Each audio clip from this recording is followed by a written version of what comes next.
Okay, in this lesson, we're going to be looking at the two variable statistics.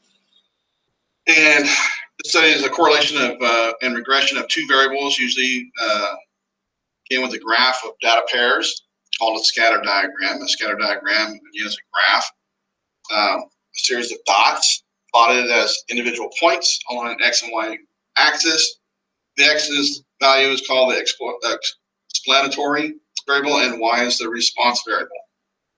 Once we draw a scatter diagram, we want to examine the data and determine if there is some kind of pattern to them. Does the data resemble any function that we know? This is how they do this stuff in the real world. Data can resemble many functions, but we're going to focus mainly on data that resembles linear patterns. Okay? Because we'll be looking at our data to see if it is a linear pattern, we want to ask the question, how well does the data resemble a line? So that's what you talk about with a linear correlation. Linear correlation basically means is how closely the data points resemble a line. Is it a good fit or not? So here's some examples of not. Clearly, this is not a linear correlation, and this is basically has no correlation whatsoever. The dots are just everywhere. This would have maybe a quadratic correlation, but not a linear one. It's the points seem close to a straight line. We say there's a linear correlation is moderate to high, depending on how close the data look like a line. Some of the questions you'll be asked is whether it's a positive correlation or a negative correlation. Basically, if the line has a positive slope, that's considered a positive correlation. If it goes downward, it's a negative correlation. And you'll see some examples here in just a moment. So if you look at the data points right here, if I have a positive correlation, as x gets larger, the y's get larger. That's what they mean by that. A negative correlation is as x gets larger, the y's get smaller. Negative correlation. And this right here is little or no correlation whatsoever. There's no way I can get a line here. These are also not very, well, they're okay. They're a moderate level of correlation. The correlation coefficient is a measurement that basically describes how the strength of your association. If the data points line up almost perfectly, then you would have a perfect correlation, and R would be a certain number. If it's more dispersed like this, then R is a different number. The closer this number is to 1 or -1, 1 for positive slopes, -1 for negative slopes, the closer it gets to the actual 1 or -1 determines how strong of a correlation you have. This would have a very, very small R value. This one could be an R value somewhere like 0.8, 0.83 or something like that, or 0.9. So that's how that works. Okay. And so here's some examples thereof. No correlation, R would be 0. If it is a perfect correlation, then R is either +1 or -1, because they're all on the line. Here, R is going to be somewhere between 0 and 1, because it is positive. And here, R will be somewhere between 0 and -1, because it's a negative correlation.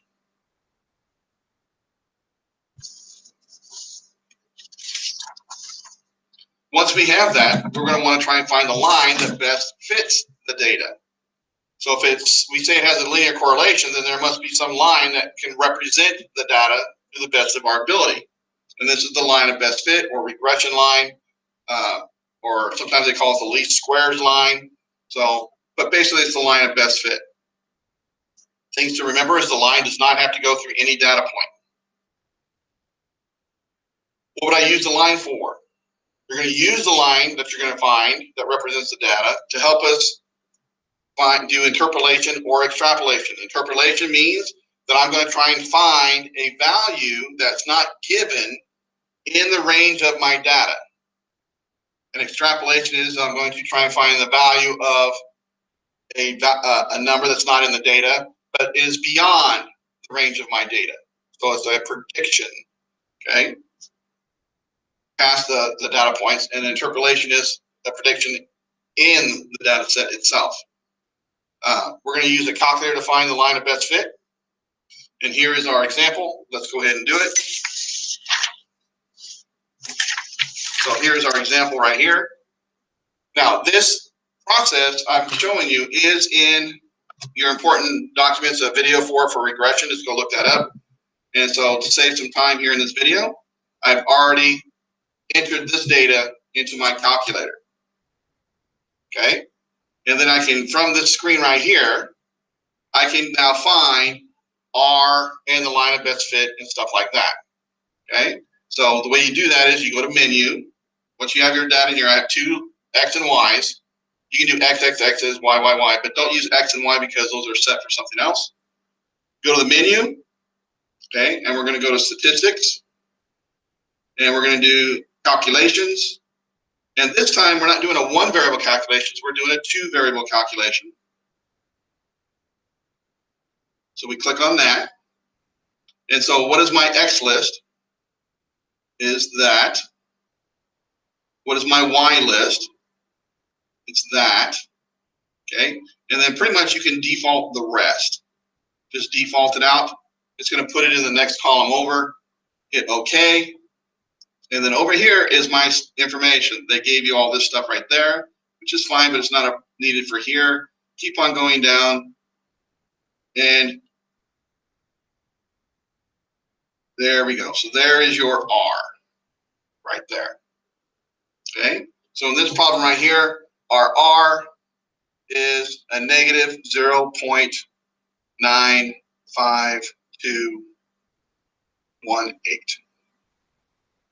Okay.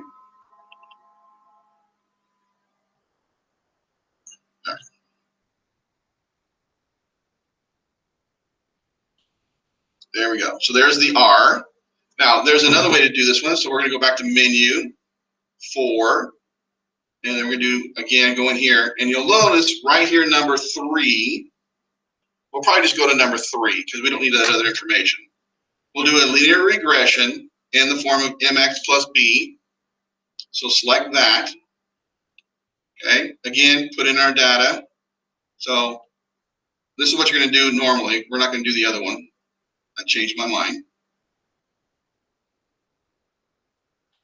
There's B. And you can just default. It's going to save it all out here. And it's going to put it into the next column over. Just let it do its default. And then now it's going to actually give me the line and R also. So that's why I didn't need to do the other one. So mx plus b is the format. There's the m. So my m is a negative 1.062. Here's my b,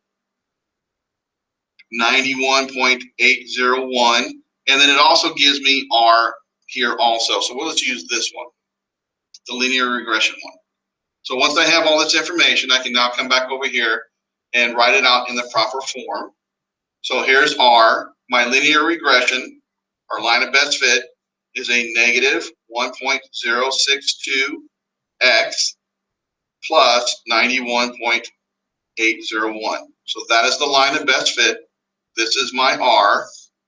It's a fairly decent line. And then the first part here was to say make a scatter plot. And so I went and I graphed it, and there it is. Here's my scatter plot. And then I can actually graph the line of best fit on here. Okay. You can just estimate it out. We have a slope of almost just basically like a negative 1. And an entry at kind of like 92. So if I was looking over here, here would be 90. And 92 would be somewhere right about here. And so I can take this ruler and kind of do a slope of, you know, here to here,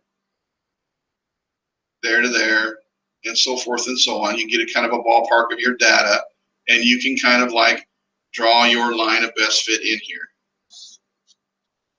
And so that's how it works. Like so. This is your line. Y equals a negative 1.062x, 91.801. That's the line. It's my data points. Okay. And then from this, I can make predictions from it if they ask me to do so. Okay. So that's how I can do that kind of a stuff. And then I think I have another example here that we can do together in class. So just doing more of the same kind of thing. And we'll end the video right there.